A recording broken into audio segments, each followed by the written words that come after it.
Hello and welcome to the official Qualbert.com podcast, also known as the Qualcast. If you're new, welcome. If you're returning from last week, then you might be surprised to hear a whole new team for this episode. My name is also Ben, but for the purpose of keeping things simple, everyone here will refer to me as Cap or Captain. I'd also be happy with greatest trophy hunter ever. As you may suspect, I enjoy collecting trophies, primarily playing on PlayStation, and I'll delve into some Switch titles too.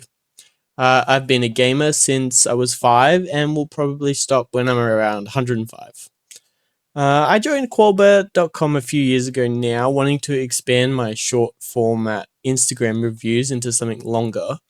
Since then, I've reviewed indies, AAA games, and even movies, which I can't wait to discuss with my fellow Qualbert members I have with me. So let's get to know some more of them, shall we? Let's start off with Mark.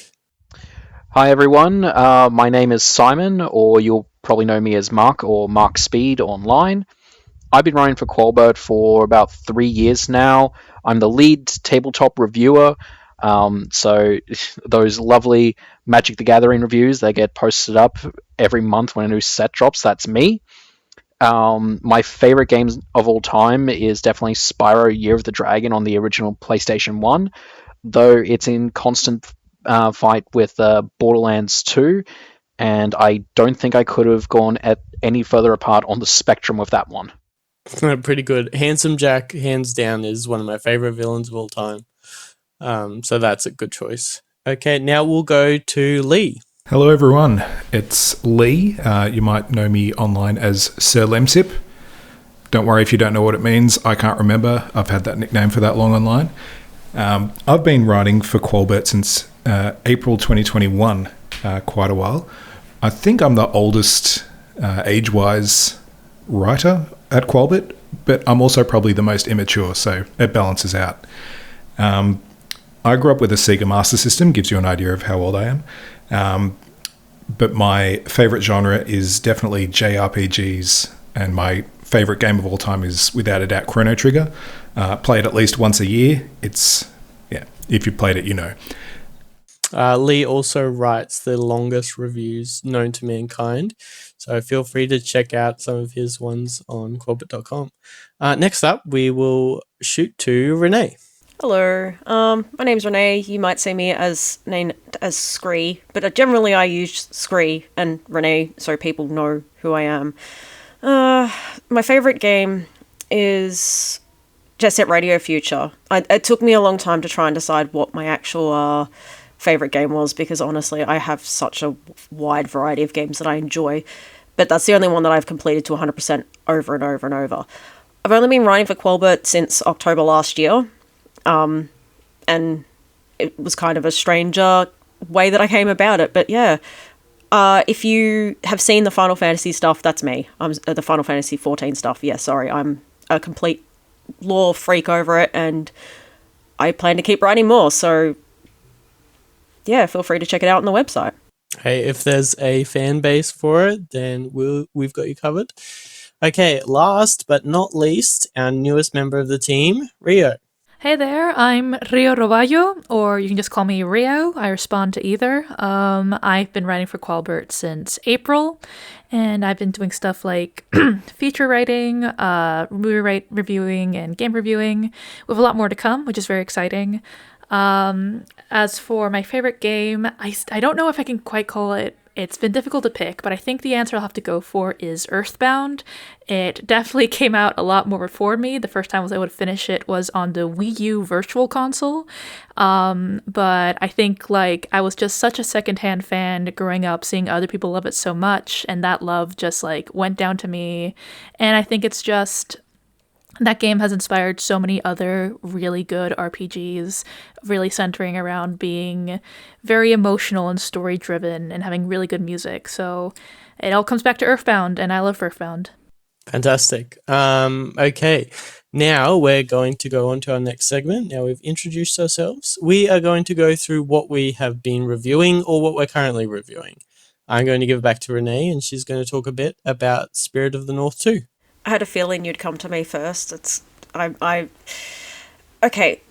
I just want to preface everything by saying that Spirit of the North 2 is genuinely a good game in most respects. The exploration's really interesting. The way that the story is told is also, because it's much more environmental storytelling with letters that are left behind rather than actual speaking. There is no dialogue in the game. Unfortunately, I have been completely screwed over by bugs. I actually had the third boss, which is a ram. I could not stop the boss battle. Like, the boss just didn't die. It just lived forever, just totally normal game stuff, right? Don't have to defeat the boss. Yeah. Last night I got stuck in a crater and couldn't get out. I tried for half an hour I tried to get out of that crater. I ended up joining the Discord this morning to ask how I could get out of the crater. And they were like, oh, you just use the dash glide combo. Everyone knows that. And I'm like, I didn't know that. The game doesn't tell you that. Apparently it's like they're like, yeah, you use that to get everywhere in the game. Like, it stops you from sliding down the mountains. I'm like, the game doesn't tell me that. And they're like, oh, you're supposed to figure it out for yourself. I'm like, yeah, that's great. But that's the other thing, is that there's just a real lack of feedback in the game. So there are puzzles where I'm like, have I completed this puzzle or not? Because some puzzles, they have cutscenes when you complete them, and some they don't. So I'm like, I'm not sure if I'm supposed to do more, and if I'm supposed to do more, do I need a rune to do it? But the icing on the cake has definitely been the fifth boss, which I'm up to now. I've actually had to leave the boss area and go and find basically money in the game to buy optional runes, just so that I can actually complete the boss battle without it being ridiculously difficult.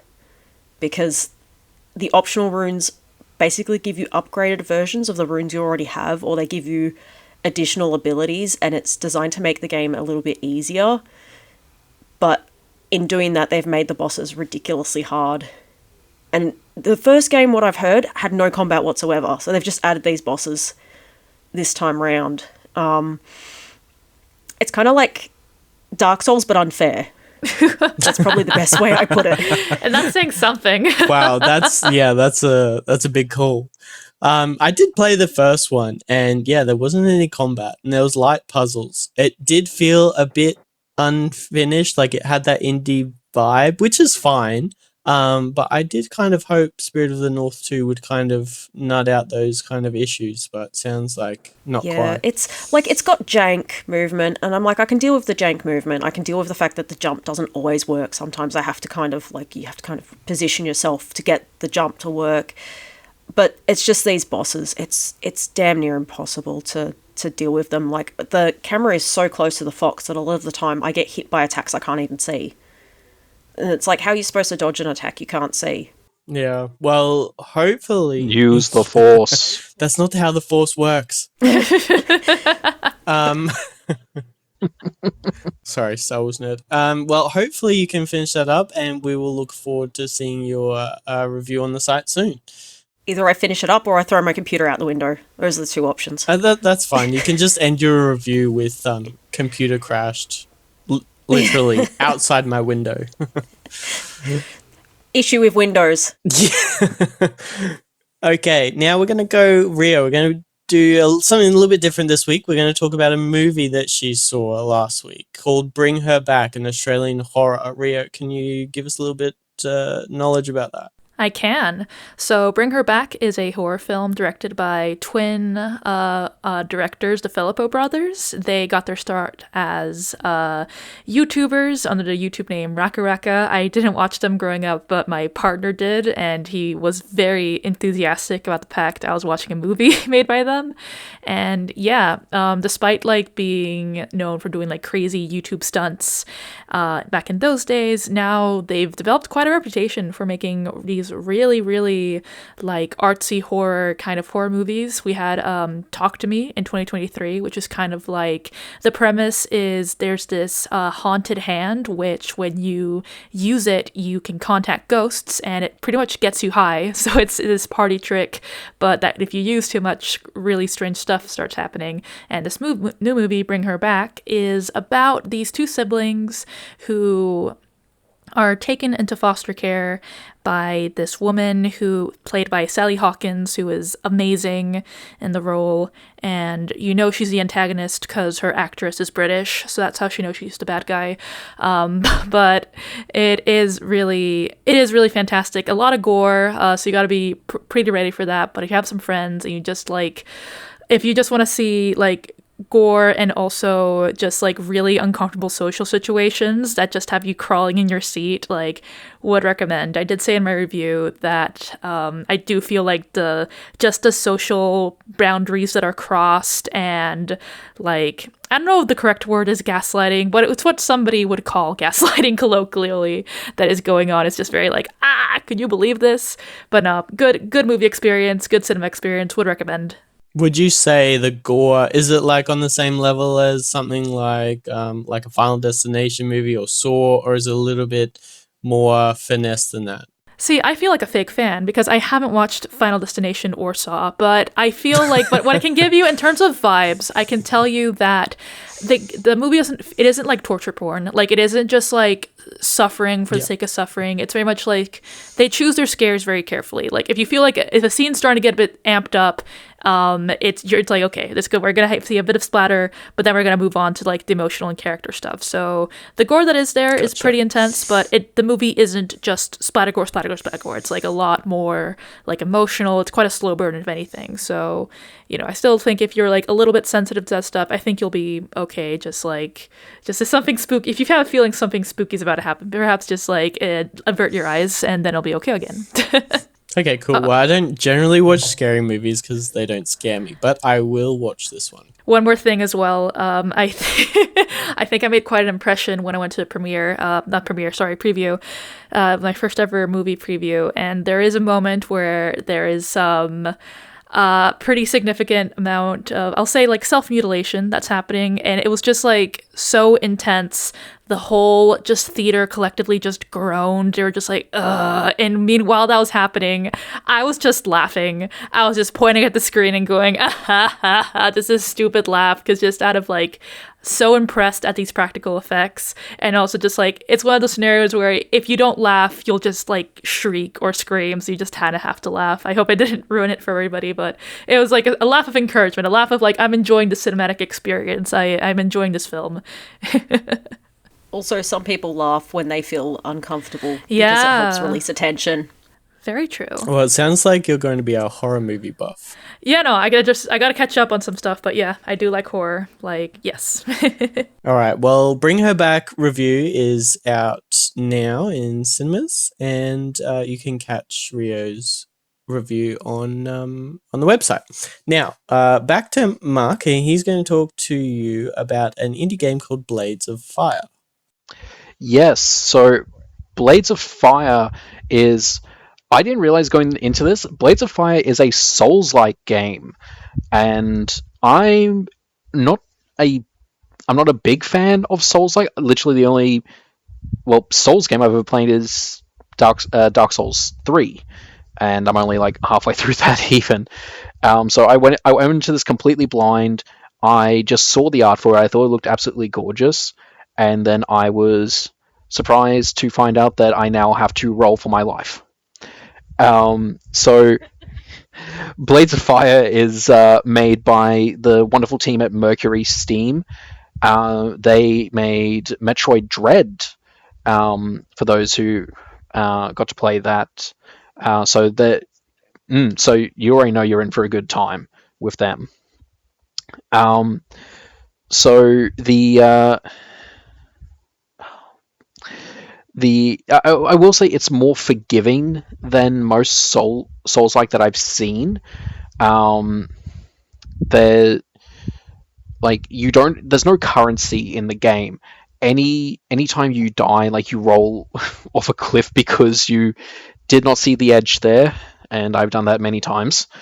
You won't drop any currency. What you will drop, though, is your weapon, the weapon that you're currently holding.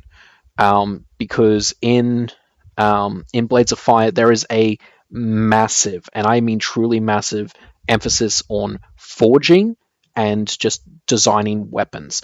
You play as a character called Aaron Delira, and you are given one of these 7 mystical hammers that have supposedly helped forge the world. And you use this to actually create weapons. And it has the most in-depth weapon design system, weapon crafting system I have ever seen. Can I ask a quick question? Yes. Did you find the weapon part was much more intriguing than the actual rest of the game? Like, do you think if it had just been a game about making weapons that you would still play it? Partially. I found it. I did find it. I found it really intriguing, just how everything with making the weapons, you actually choose the metals that go into the head of the weapon and the pommel and the guard and the wood for the staff. But at the same time, though, I don't think I would enjoy the game as much if there wasn't other stuff to it. The art style is absolutely gorgeous, the world building is phenomenal, and the story is really good. I think the weapon crafting is just the cherry on top of everything. Okay, so it's just the piece de resistance. Piece de resistance, yes. But yeah, so the really cool thing with making the weapons, like I said, you choose the metal and everything. The metal and the wood, each one has its own weight to it, and I was going to say, is it including the purity? Do you have to then make steel by combining 2 different metals? And no, the metals are actually basically when you kill an enemy, you'll get certain crafting material, and then when you go to choose your metal, it'll say to make this metal you need this much of this crafting material, basically, and it can be anything from charred jawbones and what was the one I got recently? It was succubus tentacles or something like that. 50 charred jawbones and you will get steel. Basically. But pig steel. Yes. But with we're using those succubus tentacles for anything else, I hope. I refuse to answer. That's for the pommel. But the really cool thing is that so I've always been a very unga bunga kind of player. Oh, you would love the unga bunga build in Elden Ring. But no, this one you really need to pay attention to where the weight is in your weapon.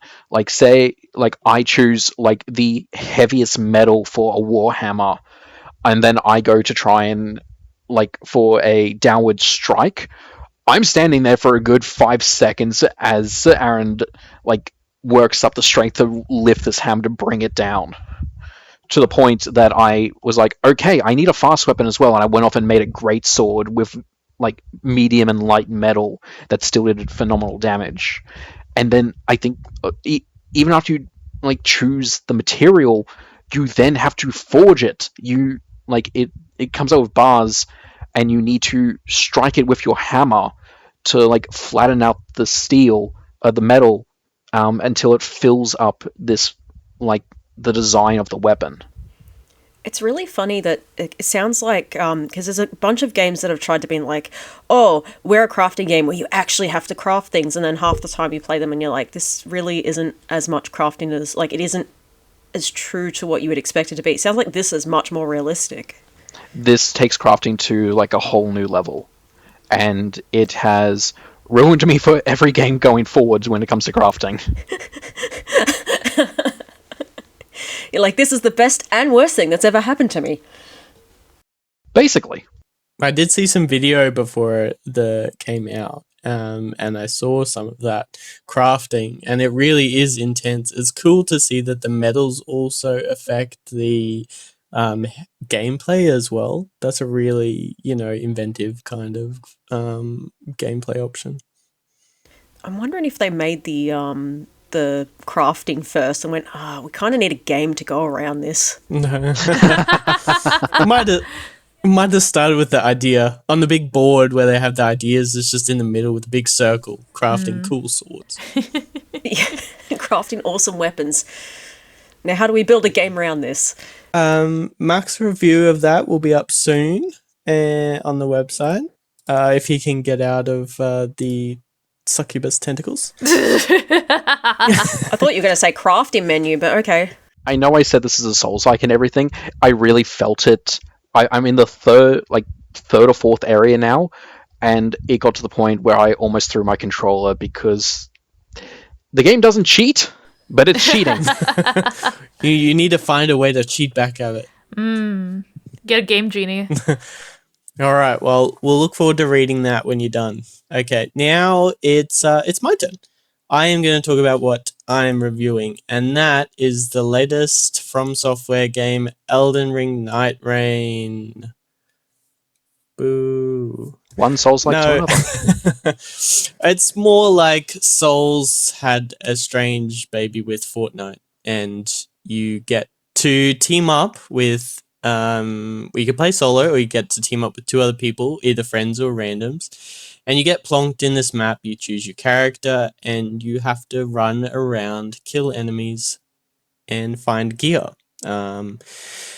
It is the first match that I did last week, Friday night, was a very hectic time. It still was about an hour for a full session. I'll go over what that includes in a minute, but I was sweating, and not like the kind of sweating when you are in Elden Ring or a Souls game where you don't know what's around each corner. More like the sweating as in the Nightreign, which is actually the circle that closes in on the map, is literally up your ass the whole time, and you have to make sure you're ahead of it. Wait, like in Fortnite? On top of that, yeah, literally. It's a circle. It's called the rain, and it's a blue fire. And if you get stuck outside it, you slowly get poisoned and die. There's no way. That's so funny. Yeah, and so you have to get to the center, and you have to make sure you level up. So you have to kill enough mini bosses and enemies to get enough experience to level up at sites of grace littered around the map. And you can find weapons that drop from bosses or in chests. Obviously, the ones dropping from bosses are the best. So you need to go through and do that. And then once the circle gets to a very small radius, a larger mini boss will appear. And you will have to defeat that boss to continue to day 2. So that was just day 1. Now you get to do it all over again. So you complete that. I feel stressed just hearing about this. Yeah, it's stressful.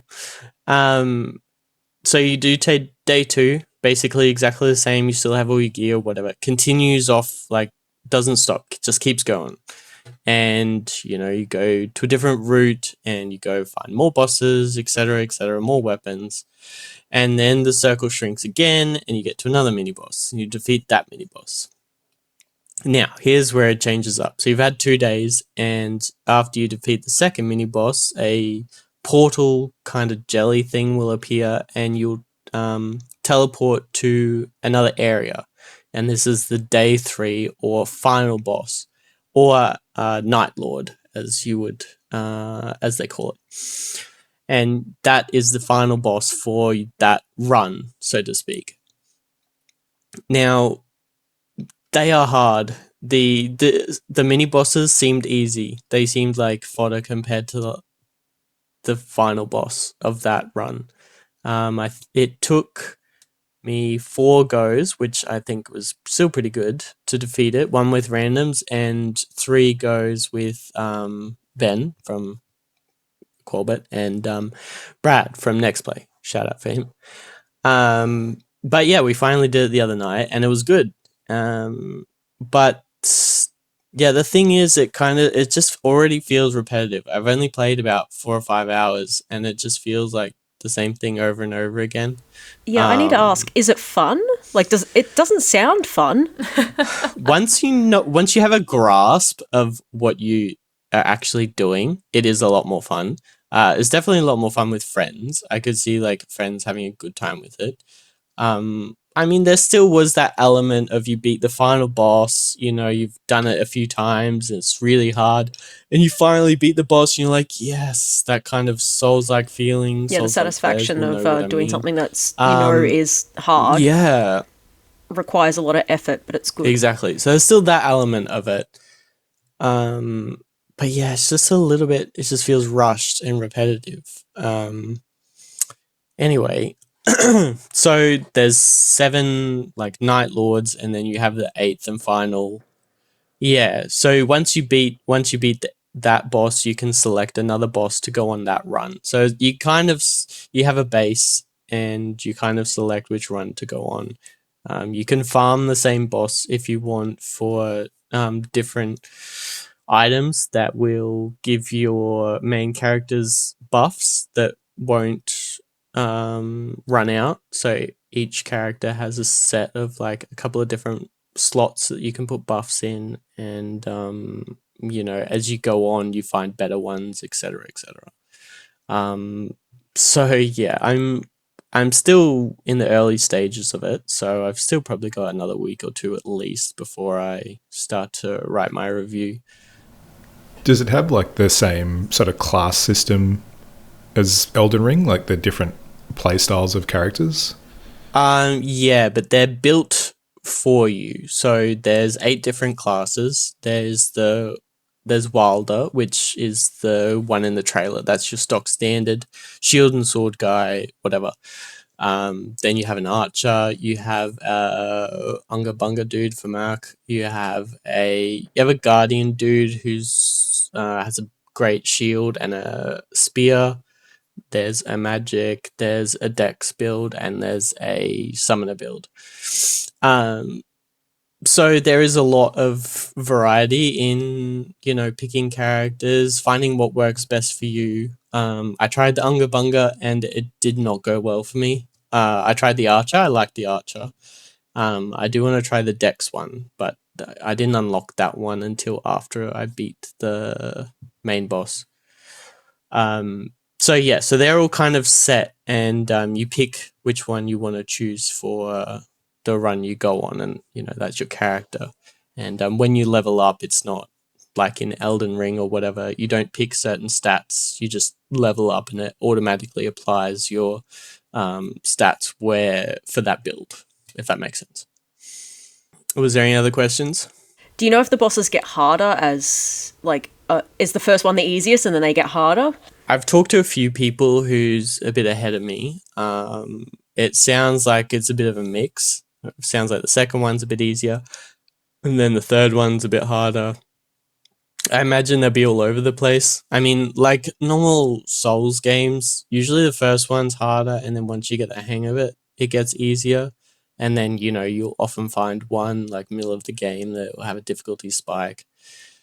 Something like that. But we'll see. I will try to get through all of them. But, I mean, the only issue with this game is it kind of relies on your teammates' skill level. Yeah, it sounds like you can't... It sounds like it's impossible to play... Well, it's not impossible to play solo, but it's a lot harder to play solo. It's definitely designed for multiple players.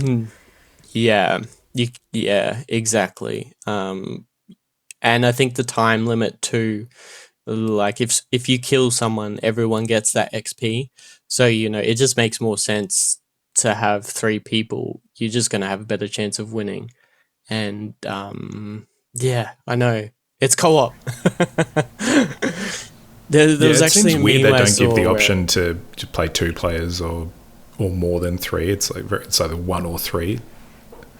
Yeah, there's no 2, which, I mean, is fine. You can still have 2 friends and matchmake with the third person. So it doesn't really matter if you have 2. But the real issue I have is that it's not crossplay. To me, it doesn't make sense. Why would you have a focused multiplayer game that is not crossplay? Yeah, and I think I read that the communication, like there's no in-game comms, like there's you have no to have in-game Discord chat. set up or something. There's nothing. There is a Discord channel, official Discord channel server that you can go to and find people if you want. Obviously, join on Discord. But I mean, if you just want to sit back and enjoy the ride, you can't really chat to anyone that's random. So, I mean, my first match with randoms was still pretty good. They put markers down, I just followed them, and it was fine. But you're not always going to get people that know what they're doing. But anyway. So it's kind of like, is it difficult? Can you coordinate with somebody in real life to like play the game together? It's a bit like Journey, where it's like a complete crapshoot. Whoever you can like play with people No, but I mean, I played with Ben and Brad, and it sounds was like you fine, can play with friends on your friend list and stuff. It sounds like it's easy to match up with your friends. You're not just going to go, well, let's all join at the same time and hope for the best. Okay. No, the matchmaking was fluid and straightforward and not complicated, which was good. I just wish it wasn't crossplay, because I know a lot of people on PC and Xbox that I could play with, but can't. I did read something today as well about how apparently you can't actually exit out of a match. Like if you all want to like exit or like reset a run, you actually can't. I think I read that. I don't know if it was Kotaku. I think it was in Kotaku. They're saying like you can't actually exit, and I thought that was interesting. I haven't tried, because if you die in the final boss, then you lose. You all lose. But if you all die in the map, just free roaming, you all respawn and you just lose one level. Like, I mean, that doesn't sound like a lot, but when one level can make a difference between win or lose in bosses, it is. So no, it's very annoying. But I mean, if you die with teammates, they can res you. So that's so it's only if all of you well. die, then you lose the level. That's right, yeah. Or if they can't get to you in time before your like resurrection timer runs out, then you die and lose the level, which happened to me because I was trying to fight enemies by myself, which I shouldn't have. Anyway, okay, enough of the night. Let's talk about something a bit darker, actually. Lee, can you let us know what your thoughts on Clair Obscur Expedition 33? No, so I did. The review's been up on the website for I think a week, maybe a bit longer, and the game's been out for a while. We only got our review code for it on release day, and it's a reasonable length game, probably about 30 hours if you just want to hard run the main story, but there's heaps of side content. So I wanted to take my time with this, and even though I finished it a couple of weeks ago, it's still constantly on my mind. It is an experience and a half. Where to start, really? I mean, probably the first thing that anyone will mention that has played it is the music. The developers, Sandfall Interactive, a few ex-Ubisoft devs that went off and made their own team. The story is that the CEO of Sandfall was just scouring some French online forums and discovered a person who'd linked a couple of their SoundCloud songs that they'd made and reached out to him. And 5 years later, we've got an 8-hour soundtrack that is just stunning. And the singer, whose name is Alice, I can't remember her surname. I could look that up later. It's Alice Dupont something. I do apologize if she's listening, but she's her voice is stunning. She's in probably half the songs, and I think she did a lot of the writing for them as well. And just the team of those two. I have this soundtrack just constantly playing on my Spotify in the background when I'm working. It's mostly relaxing, but a couple of the boss tunes are bangers too. Yeah, and that's just the music. The gameplay is also great. So it's a JRPG in style, obviously made by a French team, but it's turn-based FRPG, or said in the review, it's a JRPG.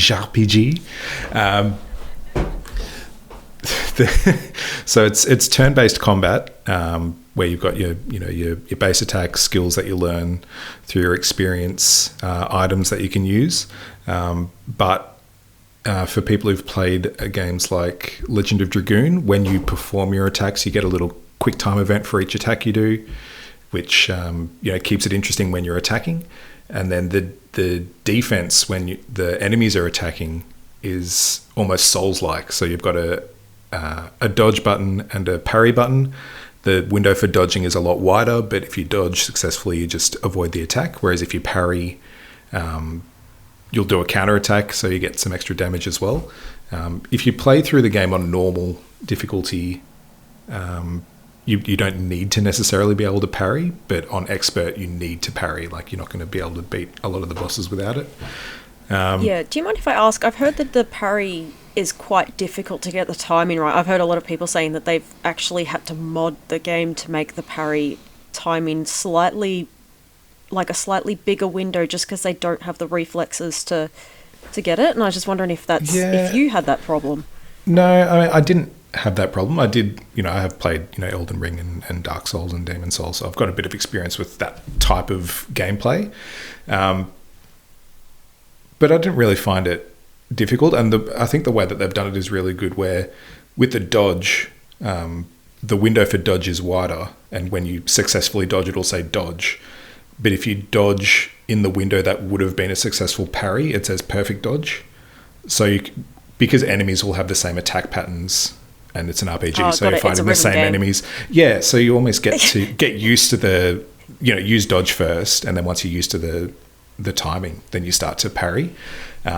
And look, there are bosses late in the game that have like 6, 7, 8 hit combos, and you need to parry every single hit to get the counter attack off.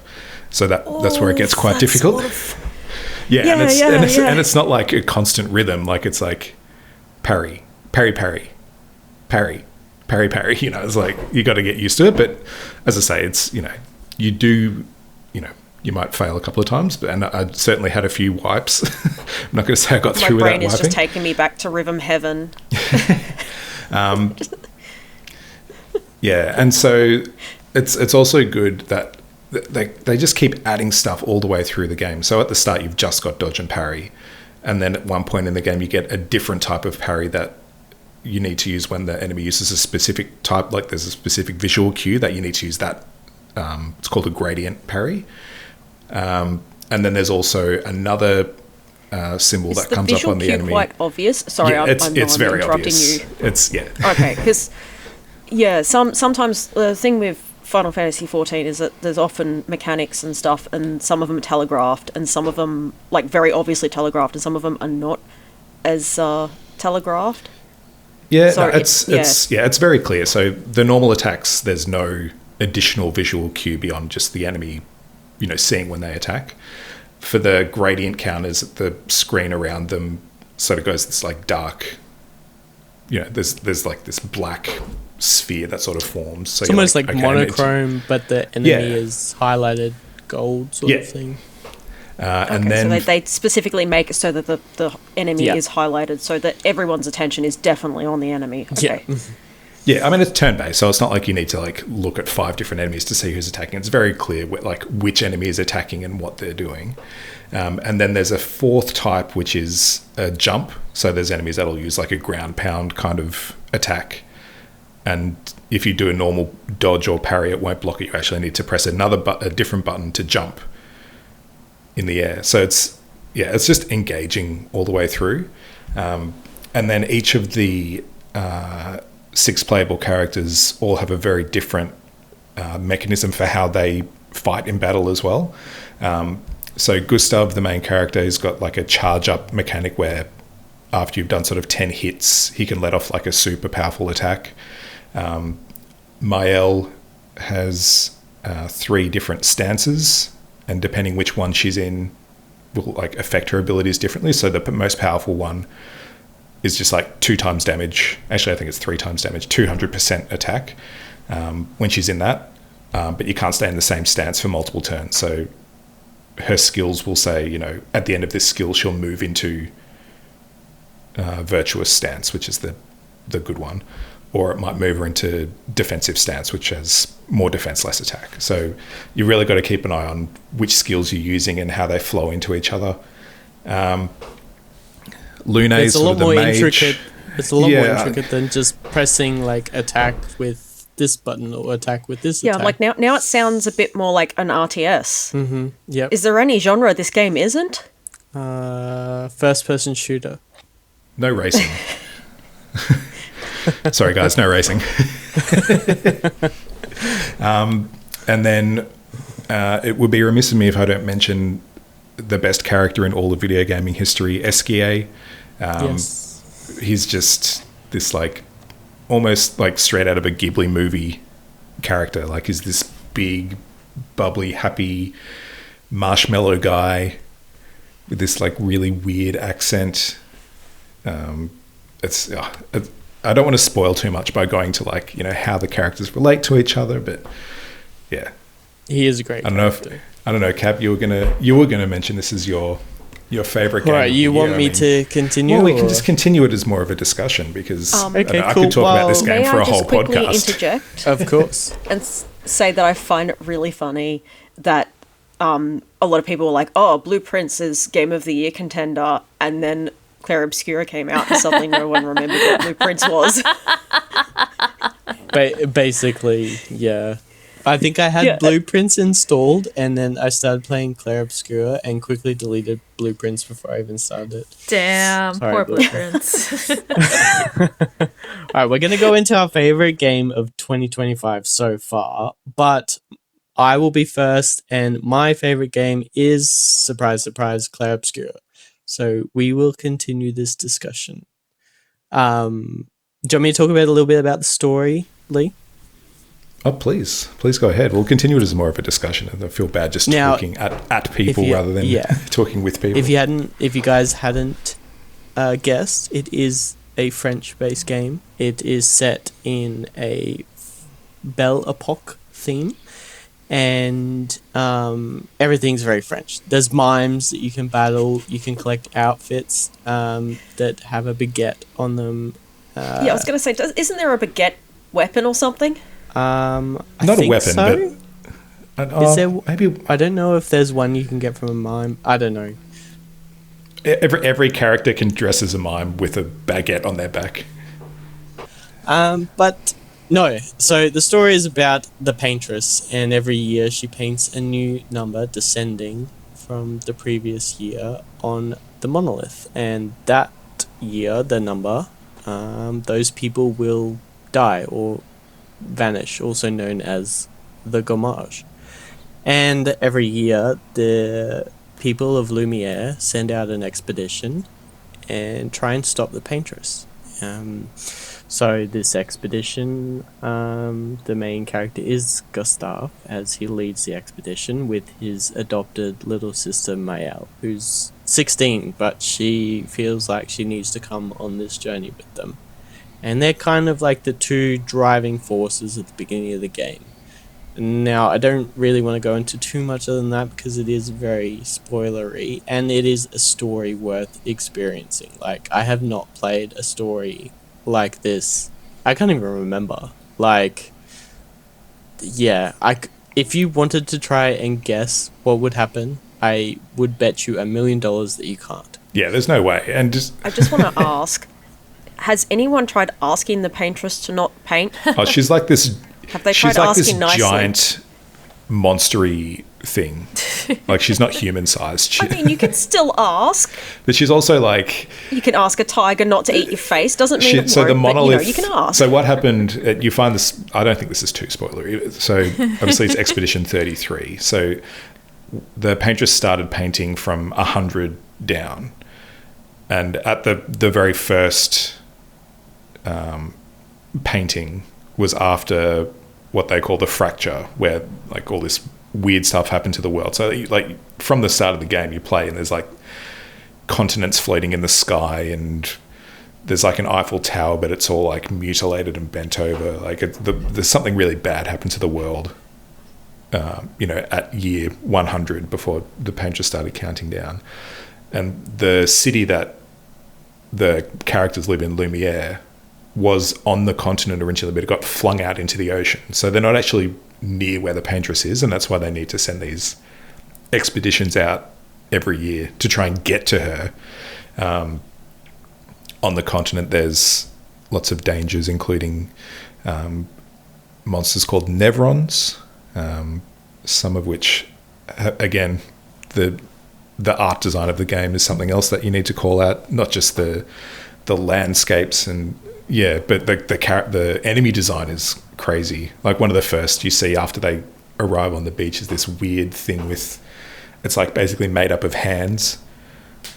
It looks like something straight from like Demon Souls or something. Like it's Yeah, I'm so excited to play this when I've finally finished Spirits of the North 2. Yeah, I tried to make my review as spoiler free as possible because it is just something everyone should experience it, and it's not the kind of game that literally everyone is going to enjoy, but I think it's going to, some people will love the art, some people will love the characters, some people will love the story, some people will love the music. Like I think there is something in there for everyone. The combat style, it's just something where every little piece itself, if it was in a game and was the focus of a game, you'd go, yes, that's a great game. But somehow they've put it all into one game.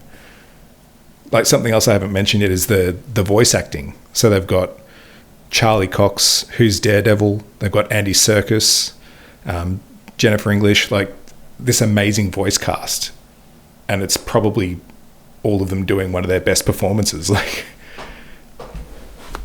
I need to stop gushing about this game. It's just so good.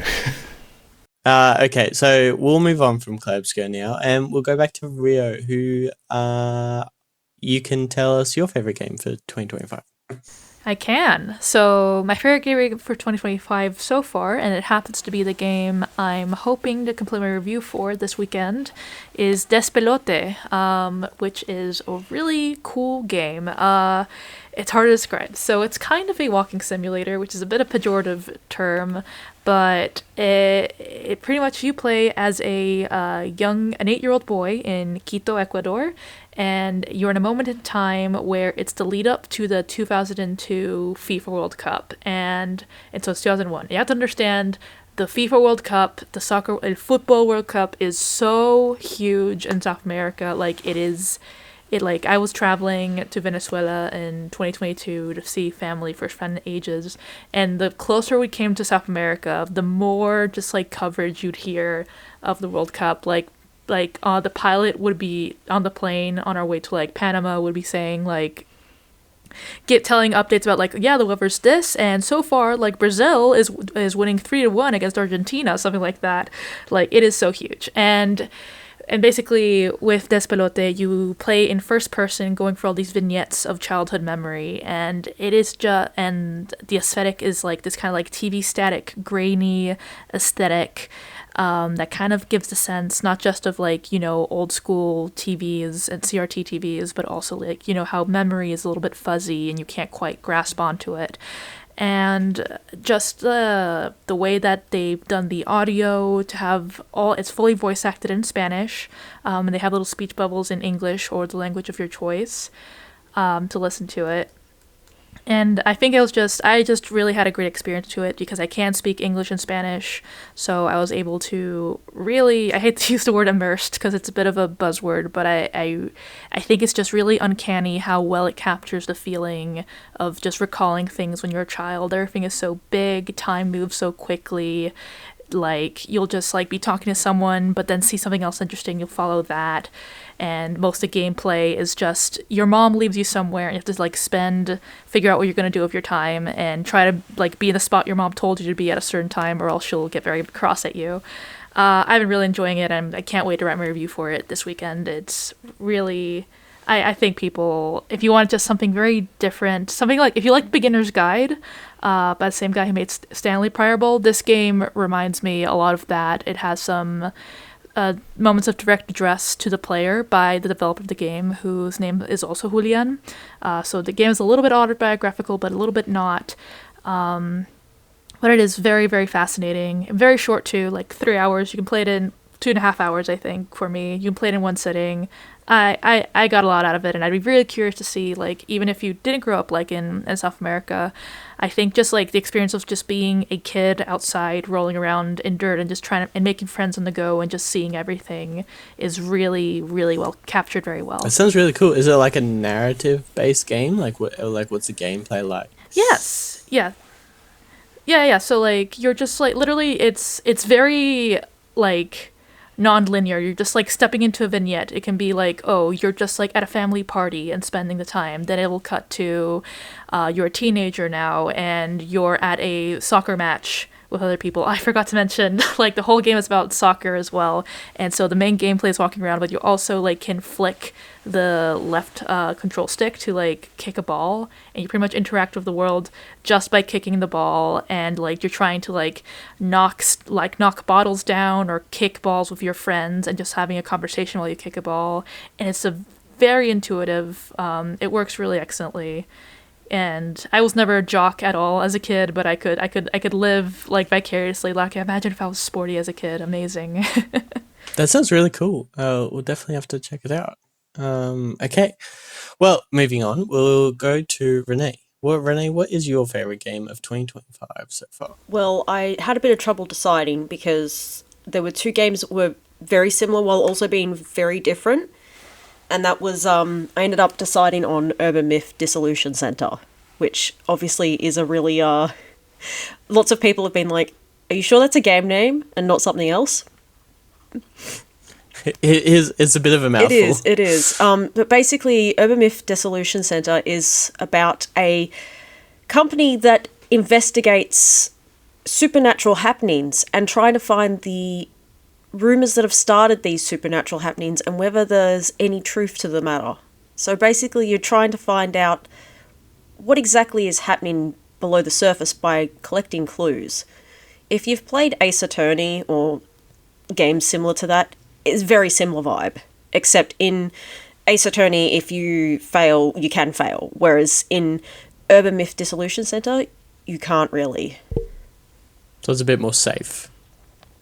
Yeah. It's a narrative journey, because the thing is that you won't really be able to move on unless you've found all the clues. So it's very user-friendly in that matter. So it allows people to just take their time and enjoy the story, but the story was very good. It was really good. And it was just absolutely my shit, if I'm completely honest. Sounds really cool. Was it scary or not? No, it's not designed to be scary. So basically, it's based on the idea that in Japan, well, it's probably other places as well, but in Japan there's the idea that urban myths, if they grow too big, can become real, if that makes sense. They can actually manifest. And that's basically what they're doing. They're trying to figure out what was the cause of it and how to basically dissolve the myth. Yeah, that's pretty cool. So it's like the opposite of scary. I did read your review, and it did sound quite different than a lot of games.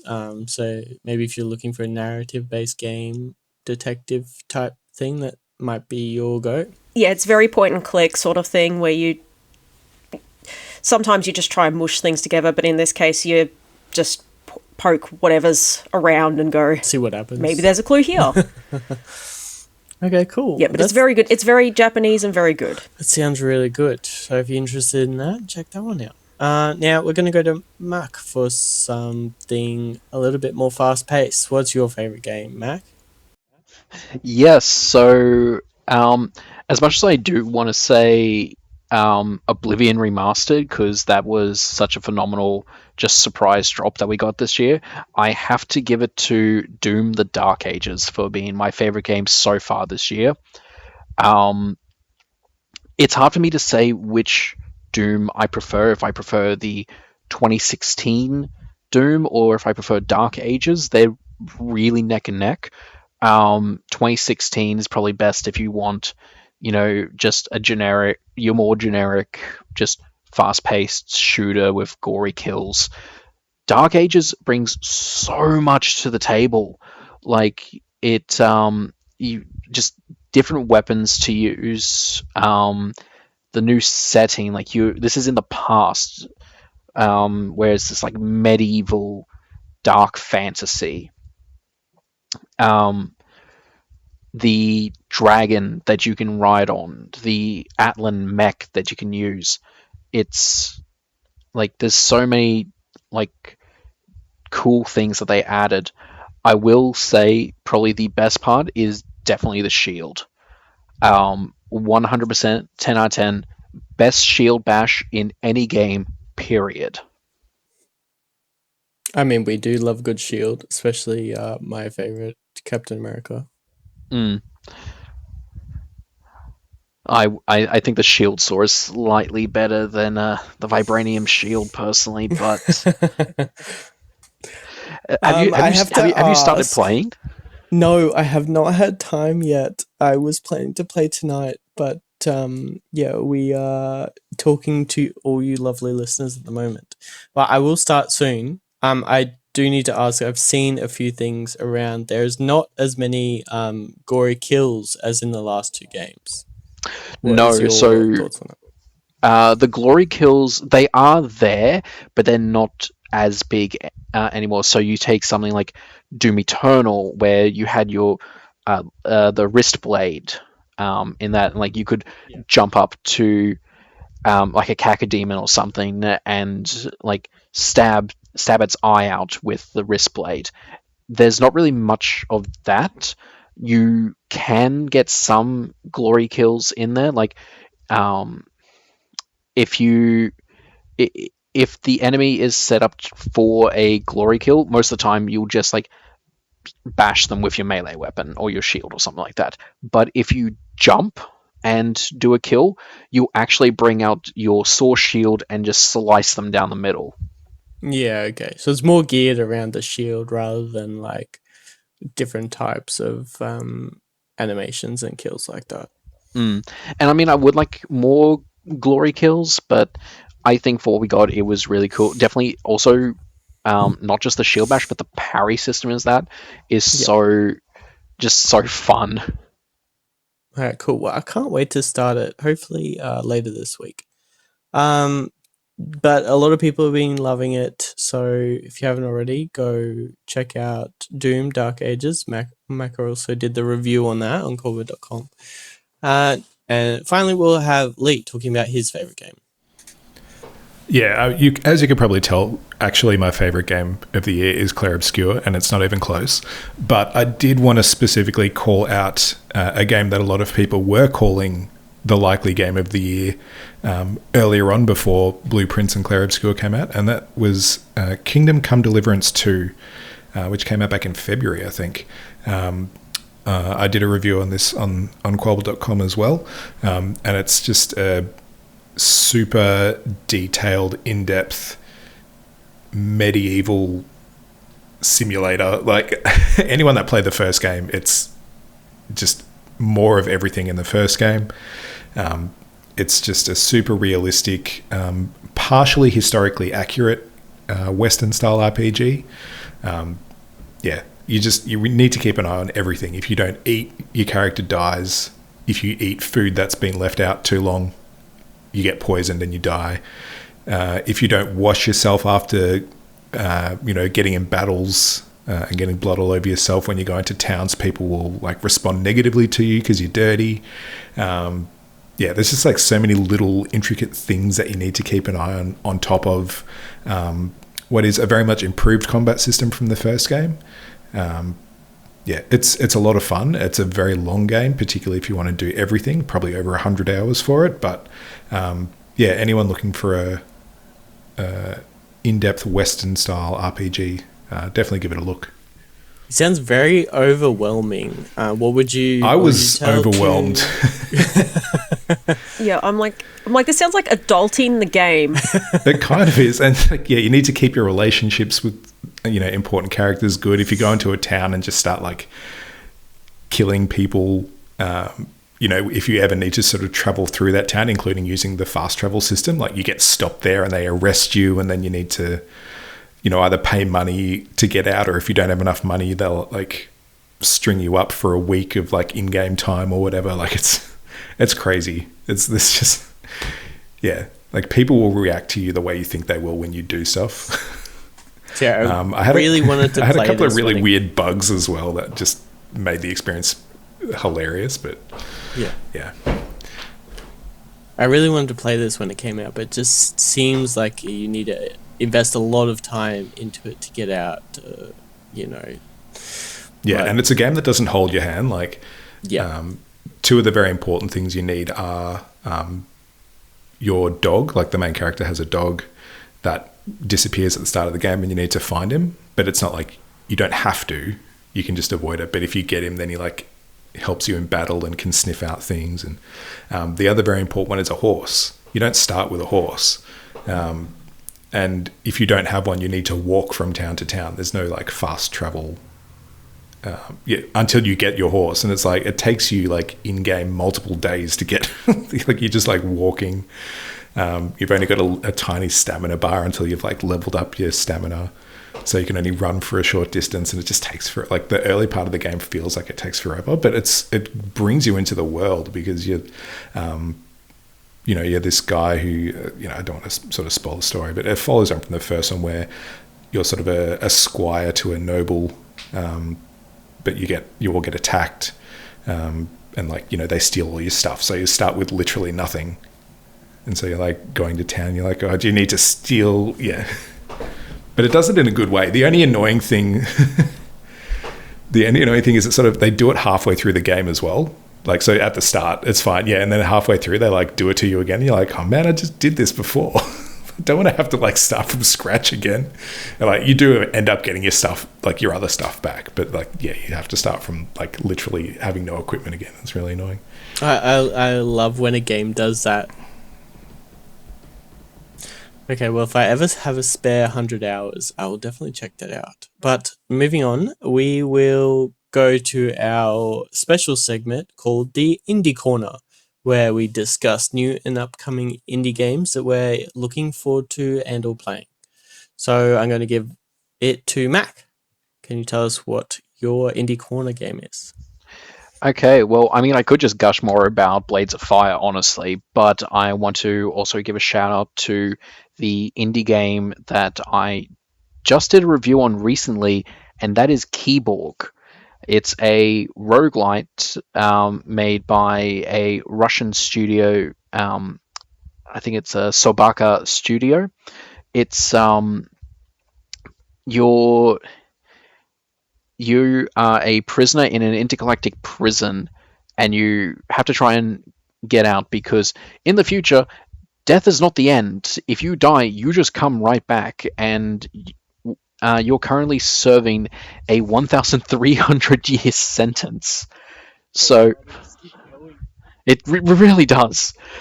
The only ways out are to, spend your time in jail. So enjoy that millennia, or you can fight your way through this tower of a prison to get to a shuttle that's on the roof, and that's supposed to give you your freedom.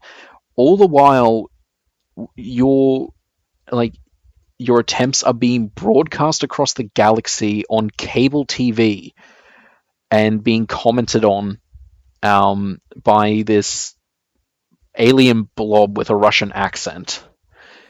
It's funny because I was like, is this a bit like the Hunger Games? And like, no, yes it is. A little bit. And I mean, like, roguelites and roguelikes are a dime a dozen nowadays. Like, there are so many out there. And I mean, I haven't really played a lot. I tried Binding of Isaac, and I was absolutely terrible. I really got into Hades, though, and I really enjoyed that. But Keyborg, the whole thing about like going for the run, dying, coming back. Not only do you get points to upgrade your abilities, but during the run you also get cybernetic enhancements, and that's supposed to be the thing that sets Keyborg apart from other roguelikes. And it's one of those games where I would play it. I would play a run. I'd get so far, die, and part of me is like, I should really stop here and maybe go have dinner or go to bed. And then I'm like, one more run, one more run. I got this. I got this. I believe And that's how it gets. That's every good roguelike. So Yeah, that's how it gets to 2:30 in the morning on a work night. Yep. Oh, well, that sounds pretty cool. All right, we're going to move on to Rio. Rio, can you tell us what your one is? So the indie that I'm very excited for, and that I'm also going to be reviewing after Despelote, is 2IT. It's created by the same creator for Katamari Damacy, which is very famous series of games for the PlayStation. And basically, 2IT is about you play a little kid who, for some reason, they were just born with their arms sticking out at both sides like a T-pose, and they have to navigate their whole life like that. And I played the demo for this game. Yeah, and it's really, really cute. And I played the demo for this game, and it made me cry. It was just so sweet and so genuine, and just something from the demo I really enjoyed. The game is very clearly an analog for physical disability. And the way I think it gets that across really well is by, it has these little mini games where you have to you have to get the sleep out of the main character's eyes, or you have to feed them breakfast, and you have to use the shoulder buttons and the sticks, and you have to kind of teach yourself how to use them. And it's just such a very tactile experience. You take for granted the amount of motor control you have over your body as an abled person that you take for granted for people who don't have that same finesse and motor control or otherwise. So really, I think it's just a really cool way of games as a medium making you empathize with somebody else's experience. And I'm just so keen to be able to actually play it. I've been following it since 2022. It has songs. It's everything I could ever want. I'm so excited. That sounds really cool. Well, we'll have to keep an eye out for your review next when you're finished. Okay, well, next we'll go to Lee again. Can you tell us your indie corner game, please? Yes, I am currently playing and reviewing a game by the title of Pipistrello and the Cursed Yo-Yo, which is a bit of a mouthful. It's by Pocket Trap, who are the same developers that did Dodgeball Academia. If anyone played that was a bit of fun. Pipistrello, they advertise as a yo-yo-vania, but because of the way it's sort of top-down view and the way you sort of get your traversal abilities, it plays almost like Zelda Link to the Past. That's the vibe I get from it. So you play a bat who's part of the Pipistrello family, who are kind of like the main sort of mafia family, I guess. They sort of run the city, but a few of the sort of the next level down henchmen are sick of Pippi's auntie, who's sort of the leader, and they take her out, and it sort of goes wrong, and she gets stuck in his yo-yo, and that's why the yo-yo is now cursed. But it's his main weapon, so he goes on a quest to try and sort of free her and take out these four sort of evil mafia bosses. It's pretty fun. The combat's really interesting. The sort of the different abilities you get with the yo-yo, obviously you get around the world, and there's sort of a you unlock them as you go, and they're not just for taking out the enemies, they're also your traversal. So there's a walk the dog ability that you get, which is how you cross over large spans of water.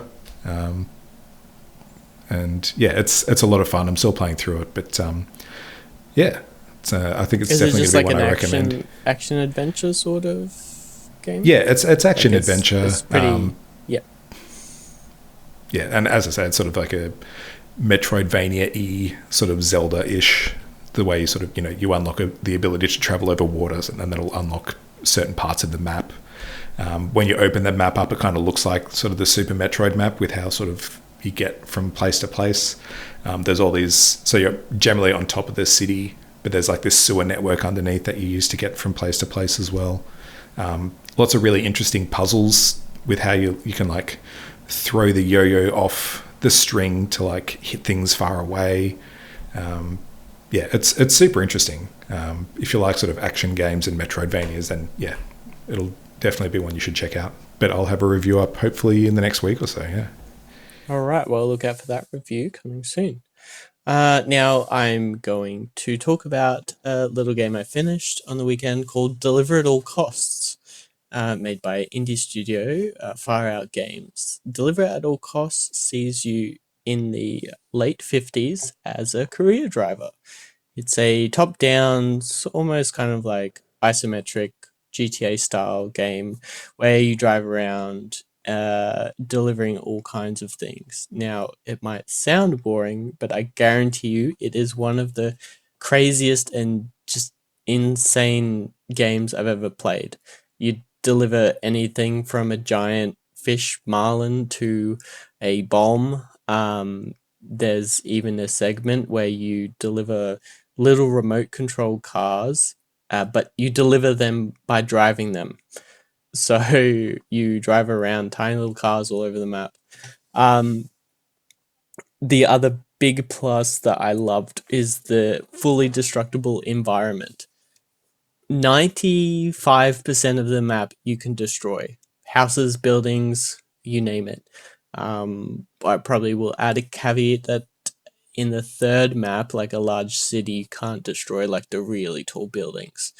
But most of the smaller buildings, houses, you can just completely demolish just by running your pickup delivery truck through. But it does also have a substantial story. The story is just as nuts as the gameplay, featuring mysteries, hidden paths, and even a secret government agency.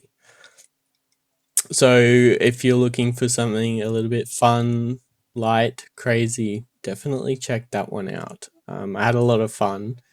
I probably wouldn't say it's, you know, the story is one of the best stories, but the gameplay is fun. I mean, as following Clair Obscur, I feel like that nothing would beat that anyway, story-wise. Oh, yeah. Yeah, that's true. It's downhill from here, like, for the rest of my gaming life, I think. Until Clair Obscur too, obviously. Okay, Renee, did you want to tell us your one? All right. Mine's actually a game that's in early access and hasn't fully released yet, but hopefully, fingers crossed this year, maybe next year at the latest, and that's Go-Go Town. It's a game created by Prideful Sloth, which is a company in Brisbane, or in Queensland. I don't know where exactly in Queensland. I should probably mention that. I don't know Queensland. I'm from Victoria. And basically, you get kidnapped and become the mayor of a town. That's your job. Basically, you respond to an ad in the paper that says we need, great job, great pay and stuff. And then, you get shoved in a duffel bag and released into town and gone, right, now we need to teach you how to become mayor of the town. Here's how you rebuild the town. Okay, great, that's nice, let's go. Make us lots of money. Goodbye. So it's a torture game. It's very cute for if it was torture game, it'd be very cute for it. But basically, it's a town building game with automation elements. So as you build buildings and houses and stuff, more people will move to your town. You need to have houses for people to move into. You need to have, and once people live there, then they can work at your place, at the places that you want them to work. And as it expands, you get more people, you get more things that you can do. You eventually unlock a farm, which will supply food to your restaurants.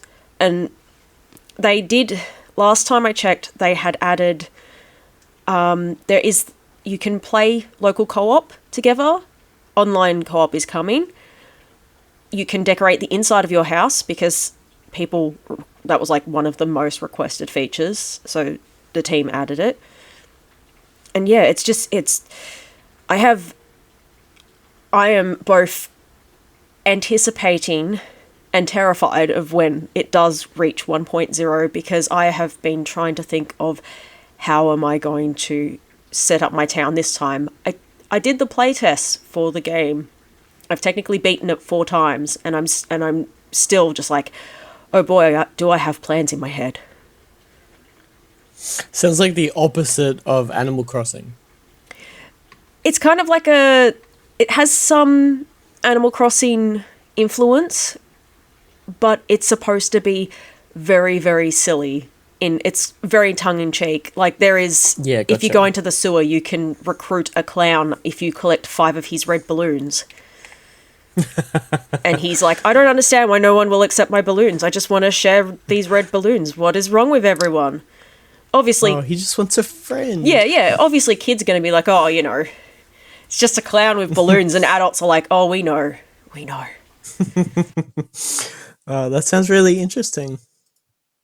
Yeah, for sure.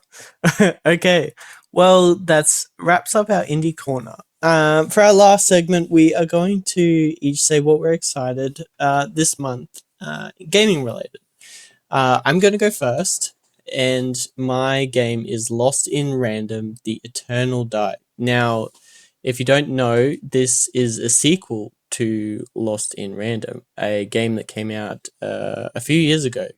Okay, so basically, Lost in Random is a world of its own, and dice are kind of like magic.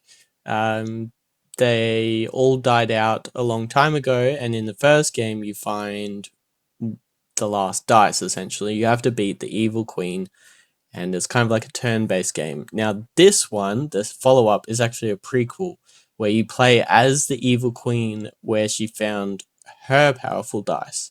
And instead of it being like a turn-based card sort of game, it's actually a roguelite. So I am super excited to try this out because we mentioned Hades earlier. I loved Hades. I played like 80, 90 hours of it to get the platinum. I am very excited to play this one because I love the world building and just the characters in the world. So I can't wait to see what they do with this. So yeah, that's out on June 17, and I will be reviewing it, so keep an eye out for that one. I believe that's on all formats, maybe not the Switch. Now I'll go to Lee. Hey, yeah, I've got a couple here. So firstly, from the video game perspective, myself and a lot of other people are eagerly awaiting Death Stranding 2 on the beach, particularly some of us Aussies because it's partially set in Australia. Just looks like another Kojima mind-bending insanity. I don't know. How do you describe anyone who plays Death Stranding 1? It just looks like more of that, but even more crazy. Looks like it'll be excellent. And something that I did want to mention, I only thought of it just before from the tabletop perspective, and Mac will probably back me up on this.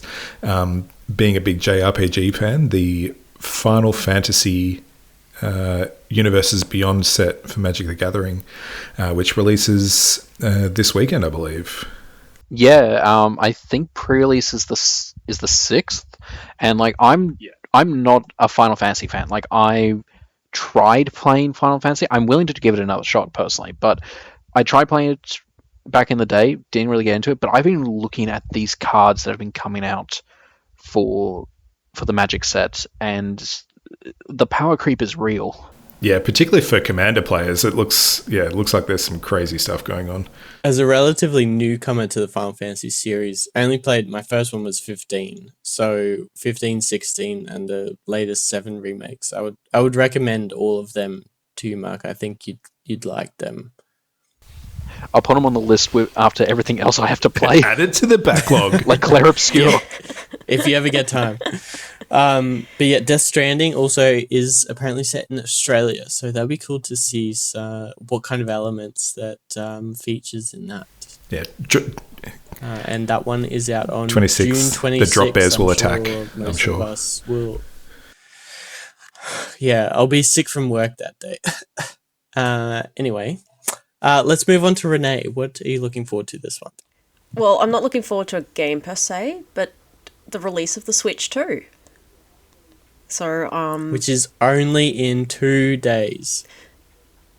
well, I'm going to be at midnight launch tomorrow, so not even technically 2 days for me. It's like That's almost 24 hours. Yeah. 26 hours. Yeah. And you'll have the Switch 2 in your hands. Yep. That's pretty exciting. Yeah. I mean, I was very lucky and I got to check out Switch 2 for Qualbert.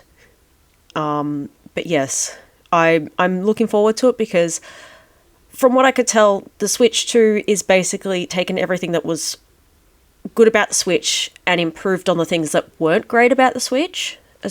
From what I can tell, the only thing that I'm really concerned about is the battery life.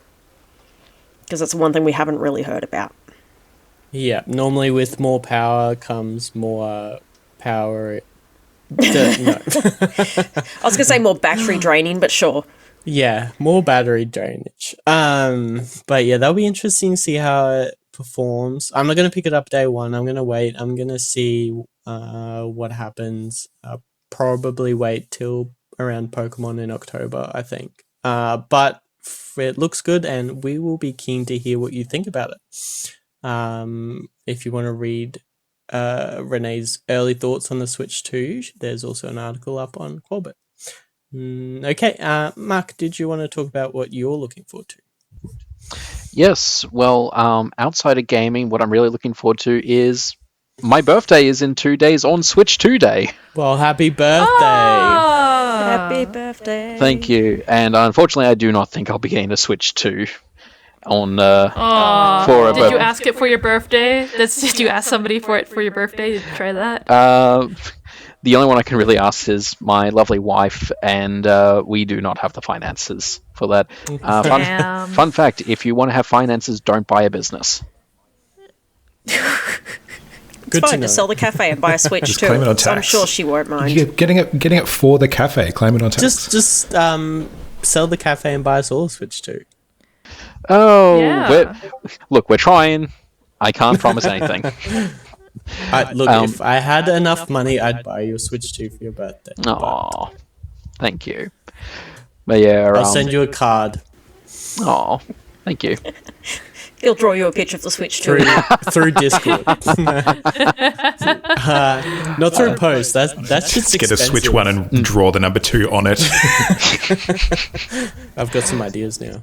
Okay, but what are you actually looking forward to, Mac? As far as video games actually go, is the game that I'm interested in is called Mind's Eye. It's sort of like this almost cyberpunk-esque. It's a third-person action adventure game. It's sort of in the vein of like your GTAs and Sleeping Dogs, but it seems to be a not an open world. It's a I heard this term, a fopen world. Basically, it's open world, but it's not.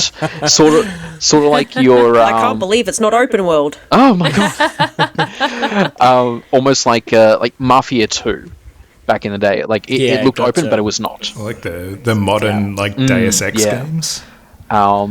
And it looks really interesting. I was actually going to do the review for it, but I ended up trading that with Mike for the Outer Worlds 2, and honestly, I'm quite happy with that trade because I loved the first game. But I'm still probably going to check out Mind's Eye anyway, see how it goes. Hopefully it goes well. Right. Rio, do you want to tell us what you're looking forward to? Yes. So this month in June, we have The Alters being released by 11-Bit Studios. I've enjoyed 11-Bit Studios games like This War of Mine, Frostpunk, very like desolate and sad and cold games that I just really like. And now we have another desolate game in space where basically you are controlling a scientist who has to survive on this planet, and it's kind of like a base building and exploration game, I think. And the main hook is that the people you recruit to help you build your base are alternate versions of yourselves from different timelines. So you get a recruited version of you who became an engineer, or a version of you who became a doctor, and they eventually, this cast is just different versions of the same guy. And I just think that is such a fun sci-fi concept. It reminds me a lot of Moon. I dig it a lot, and I'm very excited to playing that. And I'm also just gonna... Yeah, I was going to put this on my list and saw you. Oh my god! Well, you wouldn't think I would brag about a game I'm looking forward to and not put it on my list anyway. And that's what I'm looking forward to. And I think it would behoove us to perhaps mention the big Deltarune shaped elephant in the room, as that's coming out, I think tomorrow or the day after, very, very soon. And that's going to be very, very big. I've muted all the words on Blue Sky. I've muted Sans, so I won't get spoiled. What on earth's happening with that? Save it for next time. The Altars does sound good. That's out on June 13. I'll be interested to see how the base building and exploration kind of combine, but I'll look forward to your review on that one. Okay, well, I think that's all we have time for now. Thank you, everyone, for listening and joining Mark, Renee, Rio, Lee, and myself on the second ever Qualcast. You can tune in next week as Ben, Qualbert Schuster, will lead another thrilling episode. If you haven't found us already via the website, you can go to qualbert.com, or you can even chat to us on the Qualbert Discord. Otherwise, we will all see you next time we're online. Bye. Bye-bye. Bye. Bye.